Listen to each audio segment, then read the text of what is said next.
ay isa sa mga mananaya pero lagi ka natatalo sa inyong mga tinatayaan. Ikaw ay lagi na lamang walang pera or kaya po ay lagi ka lubog sa utang. Napakarami mo mga pangarap pero hanggang ngayon ay pangarap pa lamang.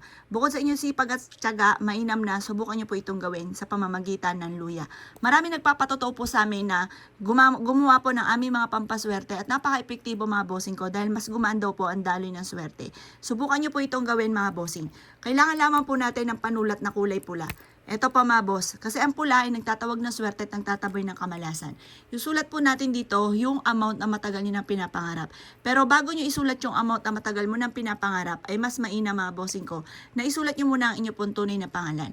Sulat po muna natin, Apple Pagyo. Sample lamang po ito, pangalan nyo po isusulat po ninyo. Magkakaroon ako ng maraming pera at hindi na ako muli mauubusan pa. Magkakaroon ako ng 7 billion. Siyempre mangangarap din naman tayo, yung tipo ba na talagang malaking halagang pera. At pagkatapos ito mga bossing ko, isulat nyo rin po dito, magkakaroon ako ng bagong bahay, tapos, kahit dito na po yung sumunod, dito natin isusulat sa golden bawang. Magkakaroon ako ng bagong sasakyan, at ngayong taon ng 2025 ay magkakaroon ako ng 7 billion. Walang masamang mangarap mga bossing, kaya itodo-todo nyo na. Mag-wish na kayo dito, marami po yan, pwede ka pang mag-wish. Kaya damihan nyo na po or lakihan nyo na yung inyo pong luya. Ang dulot nitong golden luya ay kasaganahan. Ang luya ay nagtatawag ng swerte, nagtatabay ng kamalasan.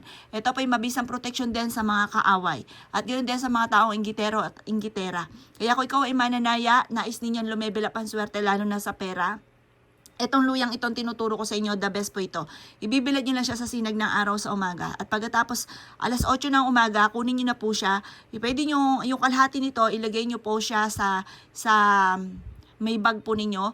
Yung kalahati naman, yung iba naman sa wallet ninyo, or kaya pwede rin ninyong isabit sa may pintuan. Ang dulot ito ay napakaswerte. Kayo mismo ay ma-amaze dahil magsusunod-sunod ang pasok ng swerte matapos nyo po itong gawin. Lagi nyo tatandaan, kapag sinulat nyo po yan at sinulat din ang pangalan, huwag nyo ilalagay sa sahig. Dapat yan ay mga sinasabit sa matataas or kaya nilalagay sa bulsa, basta hindi siya pwede sa sahig. Subukan nyo po ito at napaka-epektibo po nito. Basta lagi kang positive kapag ginawa nyo to, lagi kang positive. Huwag kang mag-iisip ng mga nega kasi once na ikay nag-iisip ng nega talaga ang mga nagaganap. Kaya kung gusto nyo ng mga magaganda, mga maganap sa inyo po mga bossing, subukan nyo po ito at napaka-epektibo po nito.